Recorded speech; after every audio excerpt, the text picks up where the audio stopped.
दोस्तों, यह कहानी सांस तुम बिन अधूरी है का नेक्स्ट चैप्टर है। आप लोग कहानी सुनिए और आनंद उठाइए। चलिए दोस्तों, कहानी स्टार्ट करते हैं। आसमी का भी खाना खाने का मन नहीं किया। उसने एक इंसान को टूटते बिखरते देखा था। वह शख्स जो कभी मजबूत बनकर खड़ा रहता था, उसकी ढाल था, जिसने उसे हिम्मत दी, एक अंधेरी दुनिया से उसे निकाल कर लाया। जब कोई नहीं था उसके आसपास, उसके साथ खड़ा रहा, उसका सहारा बना, उसकी मदद के लिए हाथ आगे बढ़ाया।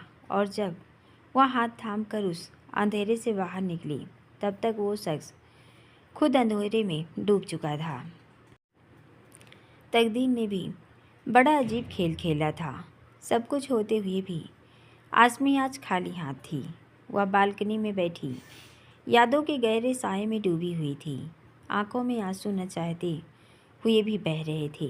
जब व्हील चेयर पर बैठा आदमी उसे बड़ी गंभीरता से नोटिस कर रहा था।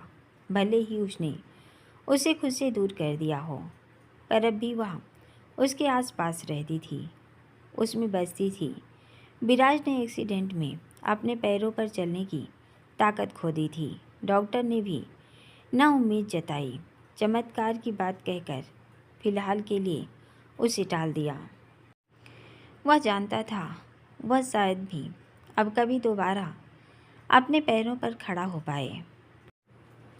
आज़मी की तो उसने खुद से दूर कर दिया था, पर आज़मी ने उसे अपने से दूर नहीं किया। एक वक्त था जब विराज आज़मी के साथ खड़ा होना चाहता था, उसके दुख दर्द तकलीफ़ को बांटना चाहता था। आज आज़मी अपनी जिद पर खड़ी थी। अब वह विराज के साथ जिंदगी चाहती थी, जिसे विराज ने खारिज कर दिया था। न जाने क्यों जिद थी। अब उसे तन्हा रहना था या ज़िंदगी अकेले गुजारनी थी। क्या उन दोनों का साथ ज़िंदगी भर के लिए लिखा ही नहीं है? बारी बारी से एक उनका इंतज़ार ही करना रहेगा और दूसरा निराश। आज़मी को अपनी तकदीर पर हंसी आई। कमरे में हुई हलचल ने उसका ध्यान हटा दिया। चलकर अंदर आई तब देखा विराज सोने की कोशिश कर रहा था। उसने उसे सहारा दिया और व्हील चेयर से उठने में मदद की। अब उसे बेड पर ठीक से एडजस्ट कर व्हील चेयर को सही से रखा। विराज ने भी कुछ नहीं कहा। वह गौर से आज़मी को देख रहा था। आज़मी भी उसकी हरकतें नोटिस कर पा रही थी, पर अब कुछ कहने को नहीं था। उसने हमेशा विराज को शालीन और समय देखा था, जबकि अब शादी को महीने से ऊपर हो गया था। वह इस घर में रोज़ क्लेश देख रही थी, चीज़ें टूटना फूटना, यहाँ तक कि फ़ोन और लैपटॉप भी। आज़मी के ऊपर अक्सर चीज़ उड़ती हुई आया करती थी। चिल्लाना तो अब उसे बेहद नॉर्मल लगने लगा था। मानसिक दबाव था या शारीरिक तकलीफ़ वह नहीं जानती, पर एक्सीडेंट के बाद विराज चिड़चिड़ा हो गया था और शादी की चोट ने उसे भीतर तक तोड़ दिया था। माँ की बातों में आकर उसने शादी कर ली, पर वह लड़की आज़मी होगी उसे हरगिज अंदाज़ा नहीं था। वह तो सोचता ही रह गया, आखिर कौन लड़की होगी जिसने जानते बूझते शादी के लिए हाँ कर दी।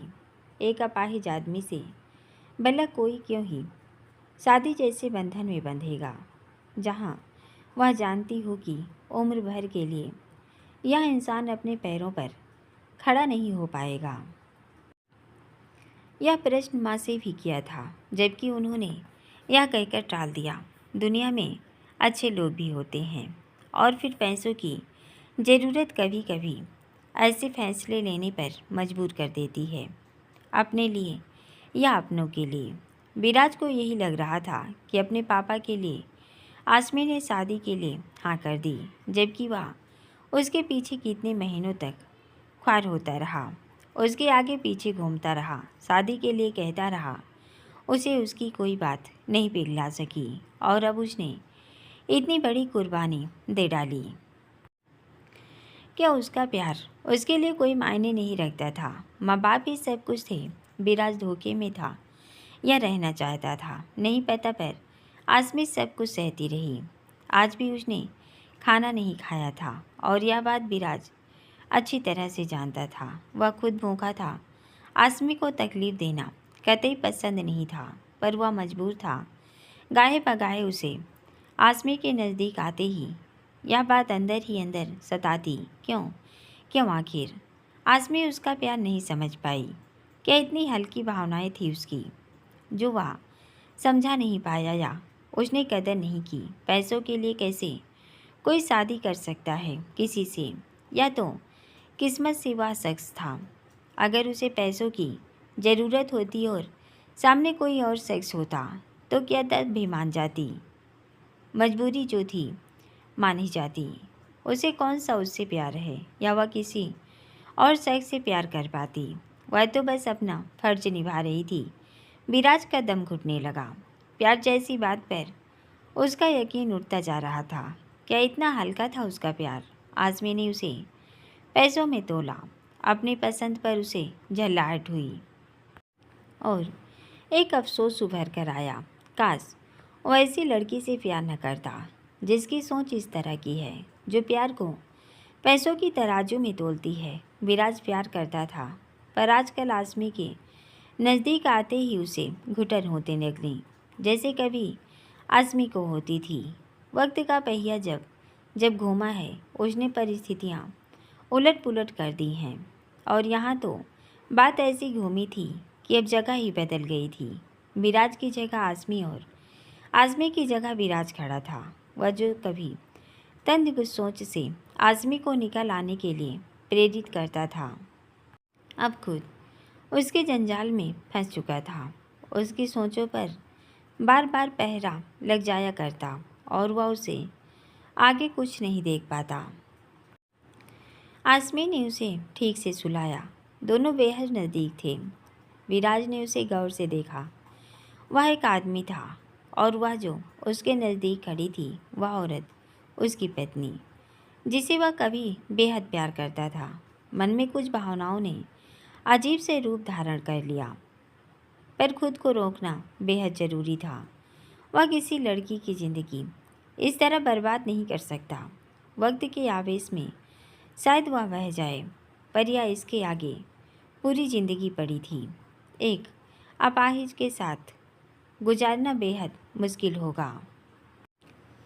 यही सोचकर उसने खुद को रोका और रोक ही दिया, जबकि बार बार आसमी का यूं नज़दीक करना उसे पिघला दिया करता था। और आसमी बस इसी में खुश थी कि आज भी उसे उसकी भावनाओं की कदर है, चाहे वह जैसा बर्ताव करे। पर उसका पति एक अच्छा आदमी है।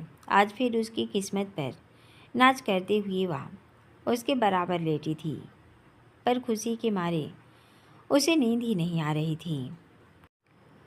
विराज और आसमी को सोचते सोचते नींद कब आई पता ही नहीं चला। बस बात यह थी कि अब इन दोनों में बातें बहुत कम होती थी। शादी के बाद आसमी ने ऑफिस जाना बंद कर दिया था। वह विराज का ही ख्याल रखती, जबकि विराज को यह बात बिल्कुल अच्छी नहीं लगती थी कि वह पूरे दिन उसके पीछे पीछे घूमती है। उसे न चाहते हुए भी आसमी को गुस्सा आ जाता।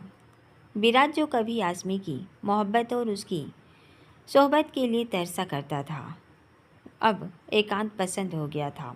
उसे किसी का साथ अच्छा नहीं लगता। थोड़ा मूडी और चिड़चिड़ा भी हो गया था। दिन भर और अक्सर लेट नाइट तक ऑफिस में कामों में खुद को उलझाए रखता, तब भी दिमाग में निगेटिविटी आ ही जाती। वह विराज जो पल भर में बड़े से बड़ा डिसीजन ले लिया करता था, अपने नफ़े नुकसान को दरकिनार कर इंसानियत को तजव्वुद देता था। वह विराज जो कितनी भी बुरी परिस्थितियों क्यों ना हो घबराता नहीं था। अब सिर्फ उसकी ज़िंदगी एक बात पर आकर रुक गई कि वह जीवन भर अपने पैरों पर खड़ा नहीं हो पाएगा। यह पीड़ा, वेदना और दर्द था जिसे शायद ही कोई जान पाए। समझना तो दूर, इसी कश्मकश में वह आज़मी को अक्सर डांट दिया करता, फिर रिग्रेट भी करता। उसकी भला क्या गलती। उसने तो जो कदम उठाया अपने रिश्तों को संभालने सहेजने के लिए, उठाया था। सुबह जब आँख खुली तो आज़मी को अपने पास पाया। आजकल तो यह नज़दीकी भी उसे खलती थी, बेवजह दखती थी। कोई ज़रूरत नहीं थी क्यों उसकी ज़िंदगी में वह दखल दे रही थी। कभी कभी यह भी लगता शायद उसने आज़मी के जीवन में दखल अंदाजी कर अच्छा नहीं किया। उसे भी तो बुरा लगता होगा जब वह उसे बार बार अपनी जिद छोड़ खुद की जिद मनवाने पर उतारी हो जाया करता था। फिर खुद ही जुमला जोड़ देता, उसने जो किया उसकी बेहतरी के लिए किया। वह भी तो वही कह रही है कि वह उसकी बेहतरी के लिए कर रही है। खैर, जो था वह था। अब वह पहले जैसा कभी नहीं हो पाएगा और यही बात उसे मार रही थी। कभी कभी लगता जैसे वह ओवर थिंक कर रहा हो। विराज ने उठने की कोशिश की लेकिन उठ नहीं पाया। उसकी हलचल से आज़मी की जरूर नींद खुल गई। वह पलटकर बिस्तर की दूसरी साइड आई। लाइए, मैं हेल्प कर देती हूँ। कोई ज़रूरत नहीं, मैं खुद कर लूँगा। जब नहीं कर पा रहे हैं तो क्यों ज़बरदस्ती कर रहे हैं? नहीं, मैंने कहा ना, मैं कर देती हूँ। विराज ने आज़मी के हाथ पकड़कर झटक दिए। मदद ही करनी है तो नरेश को बुला दो मेरे लिए। जी नहीं, मैं नहीं बुलाऊंगी। जब मैं कर सकती हूँ, मुझे खुद पर विश्वास है, तो मैं ही करूँगी। आज़मी विराज के तानों की परवाह किए बिना झुकी और उसकी हेल्प करने लगी। उसे व्हील चेयर पर बिठाया और फिर उसके साथ साथ वॉशरूम की तरफ बढ़ा दी। अब तुम क्या मेरे साथ आओगी? जी, आपको वॉशरूम तक छोड़ने आ रही हूँ। कोई ज़रूरत नहीं, मैं कर लूँगा। तुम जाओ यहाँ से। ठीक है, मैं इंतज़ार कर रही हूँ। आप आवाज़ लगा दीजिएगा। आज़मी बाहर ही सोफे पर बैठ गई। विराज ने उसे कुछ अजीब सी नज़रों से देखा। कहाँ तो वह उसकी डांट से घबरा जाया करती थी और कहाँ आज बेफिक्री से उसकी बातों का उत्तर दे रही है। उसके सामने जवाब पर जवाब दिए जा रही है। विराज को भी सुबह सुबह अपना मूड खराब नहीं करना था, इसलिए वह उसे उलझा नहीं। आज भी बाकी दिन की तरह दिन था, बस अगर बदला हुआ था तो कुछ आज़मी का रवैया। वह हंसते हंसते सारे काम कर रही थी, बल्कि बेशर्मों की तरह विराज की डांट पर भी मुस्कुराते हुए उसकी तरफ देखे जा रही थी और विराज को हैरत में डाल रही थी। क्या कर उसने प्लेट उसके सर पर दे मारी थी? कहीं इसके सिर पर तो नहीं लगी थी? नहीं, लगी होती तो खून निकलता, निशान होता, या तो एक कदम ठीक दिख रही है। फिर आखिर हो क्या गया है इससे जो इस तरह बदला बदला व्यवहार कर रही है? विराज जो उसे सीधे मुँह बात नहीं करता था, उससे कुछ भी नहीं पूछ सकता था, फिर भी रहा नहीं गया। तुम ठीक हो? हाँ, मैं एकदम ठीक हूँ। मुझे भला क्या होगा? विराज ने घूर कर उसे देखा। नहीं, मतलब दिमाग तो आजकल आपका ख़राब रहता है ना, इसलिए करता हूँ। तुम छोड़ क्यों नहीं देती मुझे जब मेरा दिमाग ही खराब है? नहीं छोड़ सकती। शादी के बंधन में बंध गए हैं अब आप। जैसे भी हो मुझे कबूल है, पर तुम मुझे नहीं। आज नहीं तो कल यह रिश्ता टूटना ही है। बेहतर होगा जितना जल्दी छोड़ दो। यह आपकी गलत फहमी है। जब मैंने कहा था मुझे छोड़ दो, तब आपने नहीं छोड़ा था। अब आप भूल जाइए कि मैं आपको कभी भी छोड़ूंगी। और या तो फालतू के फितूर आपके दिमाग में पाल रखे हैं ना, इनको बाहर निकालिए। विराज ने झटके से आज़मी को अपनी ओर खींचा और वह व्हील चेयर पर ही उसकी गोद में जा गिरी। क्या फालतू के फितूर? हाँ, मैंने क्या पाल रखे हैं? जवाब दो। विराज गुस्से में था और आज़मी के हाथ पर उसके हाथों की पकड़ मजबूत थी। रोज की तरह आज भी आज़मी को विराज से डर लगा। उसका दिल बैठा जा रहा था, पर रात ही उसने डिसाइड किया था यह ज़िंदगी है, या तो उसे रोकर गुजार लो या हंसकर। अब जब उसका और विराज का साथ लिख ही दिया गया है, जो कि उसने खुद लिखा है। वह प्यार है उसका, उसे मझधार में नहीं छोड़ सकती। बेहतर होगा विराज के अंदर आत्मविश्वास जगाए। जो हिम्मत, जो हौसला वो छोड़ चुका है, उसे फिर से लाया जाए। इसके लिए उसे मजबूत बनना होगा, वरना तो रोने के लिए यह ज़िंदगी भी कम पड़ जाएगी। बताओ मुझे, क्या फितूल पाल रखे हैं मैंने? एक अपाहिज से ज़िंदगी भर का साथ चाहती हो तुम? क्या यह तुम्हारा फितूल नहीं है? विराज एक बार फिर दहाड़ा। जी मिस्टर विराज, अपाहिज तो आप हो गए हैं, लेकिन पैरों से नहीं, अपने दिमाग से, अपनी मानसिकता से। और जो कचरा आपके दिमाग में भर रखा है ना, बेहतर होगा उसको जला दीजिए, वरना वह आपको जला देगा। आज आज़मी ने विराज की आंखों में आंखें डालकर उसकी बातों का जवाब दिया था, जिसे विराज घड़ी तो घड़ी देखता ही रह गया। कहने और करने में अंतर होता है। जब ज़िंदगी भर इस बोझ को ढोओगी, तब तुम्हें मालूम होगा कि मैं क्यों कह रहा हूँ। बोल बच्चन से कुछ नहीं होता यहाँ। क्यों अपनी ज़िंदगी को जहन्नुम बना रही हो? मैं तैयार हूँ तुम्हें डिवोर्स देने के लिए। बेहतर होगा किसी मजबूत शख्स का हाथ थाम कर आगे बढ़ो। वैसे भी मुझे हमदर्दी की ज़रूरत नहीं। विराज को अब भी लगता था कि आज़मी ने जो किया वह उस पर तरस खाकर या फिर उसके एहसानों का बदला चुकाने के लिए, या सिर्फ और सिर्फ अपने पापा को बचाने के लिए। विराज अब भी सच्चाई से अनजान ही था। आज़मी के कन्फेशन ने उस पहले ही सब कुछ बदल चुका था। विराज को सब कुछ बताने से पहले ही एक्सीडेंट हो गया था, और तब से लेकर अब तक विराज बिल्कुल बदला हुआ था। वह विराज कहीं खो गया था, गुम हो गया था। बस आज़मी को वही विराज वापस लाना था। कहाँ से? कहीं से भी, जो शायद मिट्टी की तरह ढह गया था। उसे रेत के जरों से भी ढूंढ लाना था। तो जब मैं कह रही थी कि तुम मुझसे दूर रहो, मुझे आपका सहारा या तरस नहीं चाहिए। वह भी आपकी महज हमदर्दी थी, प्यार नहीं। बातें तो बहुत बड़ी बड़ी किया करते थे। क्या हुआ? सब कुछ खोखला था। जो आज मेरा प्यार आपको खोखला नज़र आ रहा है। तुम प्यार करती हो मुझसे? ज़रा अपने दिल से पूछो।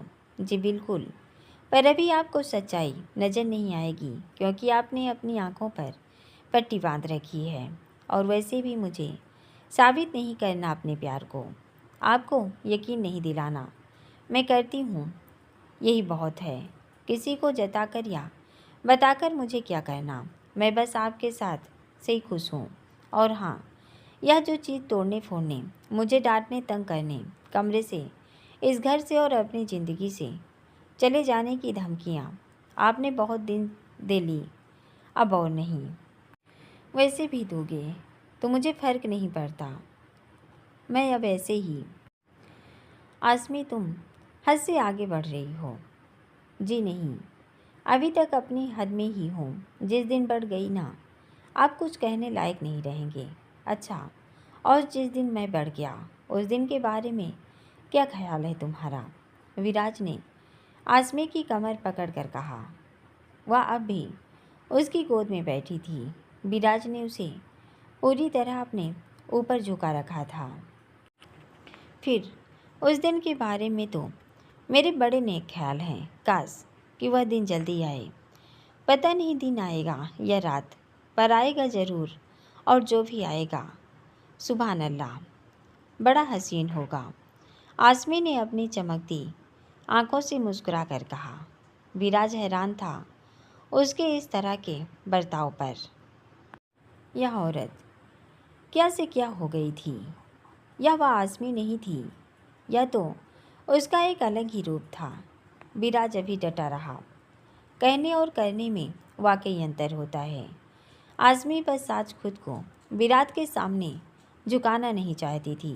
किसी तरह ऐसी बातें कह तो दी, पर अंदर से उसका दिल थक धक कर रहा था। विराज उन धड़कनों को साफ सुन पा रहा था। एक शैतानी भरी मुस्कान उसके लबों पर उभरी। रात और दिन का क्यों इंतज़ार करना, चलो सुबह हो गई है, जिंदगी में भी नया सवेरा लाते हैं। विराज ने अपनी मुस्कुराहट बरकरार रखते हुए कहा, जबकि आज़मी का चेहरा अब तपने लगा था। सही कह रहा था विराज, कहने और करने में अंतर होता है। अब आज़मी से विराज की नज़दीकी बिल्कुल सहन नहीं हो रही थी। उठने की कोशिश की, लेकिन कोई फ़ायदा नहीं। विराज ने उसे अपनी पकड़ में मजबूती से जकड़ लिया। क्या हुआ? अब तुम्हें हद याद आ रही है। जहाँ प्यार बेहद होता है, वहाँ फासले नहीं रखे जाते, विराज ने खोए हुए ही कहा। वह वाकई खो गया था, भूल गया था थोड़ी देर पहले क्या हुआ, या उन दोनों के बीच क्या नाराज़गी चल रही थी।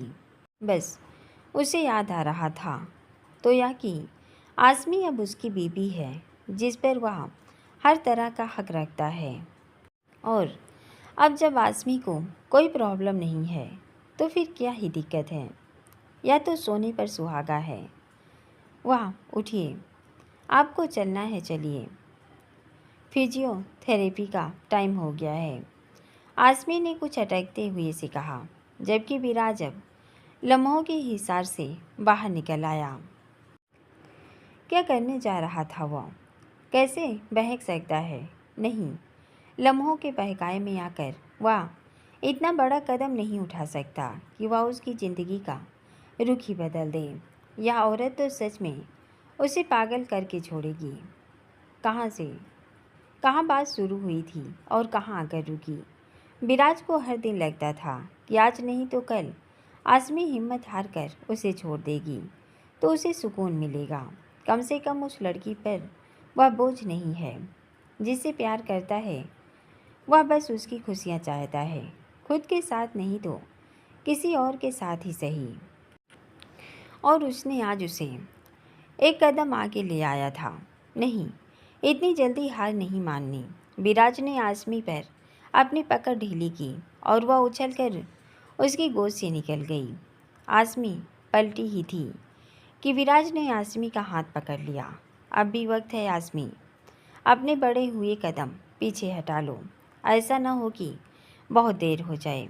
मैं ये रोक रहा हूँ खुद को, लेकिन कब तक मुझे खुद नहीं मालूम। इसका नाजायज़ फ़ायदा मत उठाओ। ज़िंदगी है, कोई मजाक नहीं। आप नहीं रोकेंगे तभी कोई बात नहीं। तुम्हें भरम है, तुम्हें लग रहा है मैं अपाहिज हूँ, पर इतना भी नहीं कि जानती हूँ मुझे फ़र्क नहीं पड़ता। बस यह साथ अब ज़िंदगी भर का रहेगा।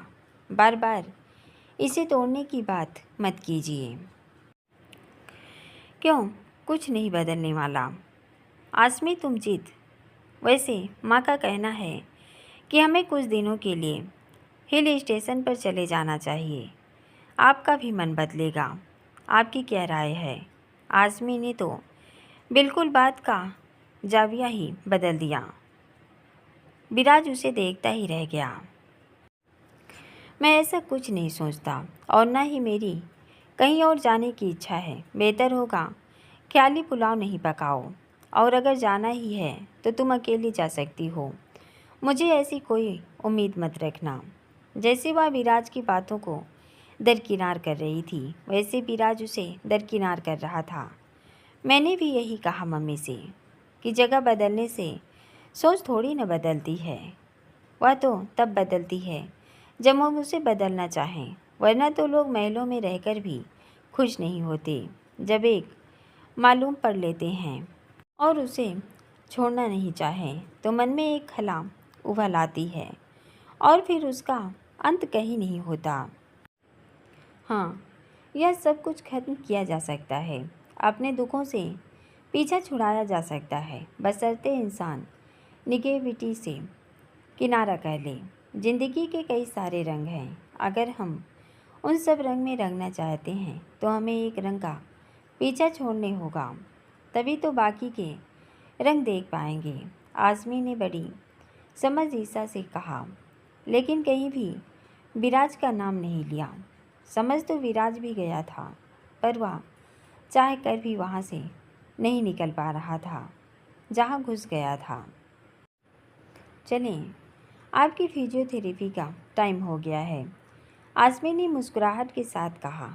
लम्हे भर को विराज का मन हुआ वह उसे न जाने दे, अपने पास से हिलने तक की इजाज़त न दे, पर उसकी सोचों ने उसे ऐसा करने न दिया और उसने जाने के लिए गर्दन हिला दी। थोड़ा थोड़ा विराज बदल रहा था, थोड़ा वक्त बदल रहा था। विराज को आज़मी की और आज़मी को विराज की आदत हो गई थी, लेकिन दिल से विराज अब भी आज़मी से दूरी ही चाहता था। या दिल का फैसला था या दिमाग का नहीं मालूम, पर अभी अपने फैसले पर अटल था। चिल्लाना, गुस्सा करना कम हो गया था, लेकिन बंद नहीं। रही सही कसर सलोनी पूरी कर दिया करती। अभी भी वह विराज के कमरे से डांट खाकर बाहर ही निकली थी कि सलोनी से वास्ता पड़ गया। बेवजह कहाँ सुनी हो जाती थी। वह लाख पल्ला झाड़ना चाहती, पर सलोनी की तीर सी चुभती बातें उसे कुछ न कुछ बोलने पर मजबूर कर देती। विराज का गर्म मिजाज सहन कर लेती थी, पर एक बुरे दौर से गुजर रहा था, जबकि बुरा इंसान नहीं था। पर न जाने सलोनी को क्या मसला था, उसे तो वह फूटी आँख नहीं सुहाती। घर का माहौल ना बिगड़े इसलिए चुप्पी का साथ लिया करती थी, पर कभी कभी बोलना इंतहाई ज़रूरी था। जब भी सलोनी उसे दो कौड़े की औरत या बिकी हुई लड़की कहती, आज़मी की गैरत उसे ललकार देती। क्या कमज़ोर घर से होना उसे कमज़ोर बनाएगा? इस तरह की बातें सुनने का कारण बनता है या बड़े घर की लड़कियों को हौसला देता है? नहीं, ऐसी बातें हरगिज बर्दाश्त नहीं करेंगी। वैसे तुम में गैरत नाम की चीज़ नहीं अब तक यहाँ पड़ी हो। अगर कोई और लड़की होती तो कब का चली गई होती। सलोनी का इशारा विराज की कड़वी केसली बातों की ओर था, जो बाहर साफ सुन रही थी। मैं तुमसे उलझना नहीं चाहती सलोनी, बेहतर होगा तुम भी मुझसे न उलझो। और एक बात, मेरे और पति के बीच क्या मसला है तुम्हें बोलने की ज़रूरत नहीं। ओह सच में, तुम्हारी बेशर्मी का भी जवाब नहीं, सलोनी ने कुछ नीचा दिखाते हुए कहा। तो तुम्हारी का कौन सा है? तुम्हारे भाई तुम्हें 50 बार मना कर चुके हैं कि चाहे उनका और मेरा रिश्ता कैसा भी हो, तुम रिश्ते की मर्यादा रखोगी। फिर भी न जाने क्यों तुम्हें फिर से कुछ उल्टा सीधा सुनना होता है। खैर, अब चुप हो जाओ और जाओ यहाँ से। मैं नहीं चाहती आपके भाई का खराब मूड और ख़राब हो। तो इस तो में भी एक ताना छुपा था। अगर उन्होंने सुन लिया न तो चाहे मेरा पक्ष लें न लें, पर तुम्हारी गलतियों का एहसास तुम्हें बखूबी करा देंगे। आज़मी ने भी बात पर जोर देकर कहा। बस भाई के आश्रय में ही बैठी हो तुम। जिस दिन भाई ने मुझे छूट दे दी, तुम्हें इस घर से धक्के मार कर निकालूंगी। कोशिश करती रहो, तुम्हारे भाई भी कर रहे हैं। क्या पता दोनों में से कोई एक कामयाब हो जाए, पर जब तक मैं उनकी बीवी हूँ इसी घर में रहूँगी। अभी यह सब सिलसिला चल ही रहा था जब विराज को बाहर से तेज तेज आवाज़ आती सुनाई दी। सलोनी और आज़मी जब भी आमने सामने होती थी, वह समझ सकता था उसके पास बात करने को और मुद्दा नहीं था। आज़मी जवाब देने वाली लड़की थी, फिर भी वह बहुत हद तक बचने की कोशिश करती, और यह सब विराज के लिए था, ताकि उसे कोई कष्ट न पहुँचे, घर का माहौल न खराब हो। और इन प्रयासों को विराज अच्छी तरह समझ रहा था, बस कहता कुछ नहीं। आज़मी तुम जाओ यहाँ से, विराज ने थोड़ा कड़क लहजे में कहा। थोड़ी देर पहले वह उससे गुस्सा था और अब भी बातों में अपनी कैफियत जाहिर की, जबकि सलोनी को उसे समझाने का कोई मतलब नहीं नजर आता था। न ही वह उसे कुछ कहता था, बस हमेशा की तरह आज भी एक बार सहज तरीके से कहा कि वह आज़मी से बेवजह न उलझा करे। पर इन तीनों की बातचीत को कोई था जो बहुत गौर से देख सुन और समझ रहा था। आज़मी के मम्मी पापा आए थे, बहुत दिन हो गए थे। बेटी की याद आ रही थी और उससे मिलना चाहते थे। पापा नीचे हॉल में थे, जबकि आज़मी की मम्मी विराज की मम्मी के साथ ऊपर उनके कमरे की तरफ ही आ रही थी। न जाने क्यों आंखों में आंसू छलक आए। वह इंसान जो कभी आज़मी की चाहत का दम भरता था, अब वह उसे इतने रूखेपन से पेश आ रहा था। उसने भी तो आज़मी के विश्वास पर उसे विराज से शादी की इजाज़त दी थी, या फिर आज के स्वभाव के कारण। वरना कौन सा माँ बाप होंगे जो अपनी बेटी के लिए एक अपाहिज इंसान ढूंढेंगे, जबकि वह खुद बेहद काबिल इंसान हो।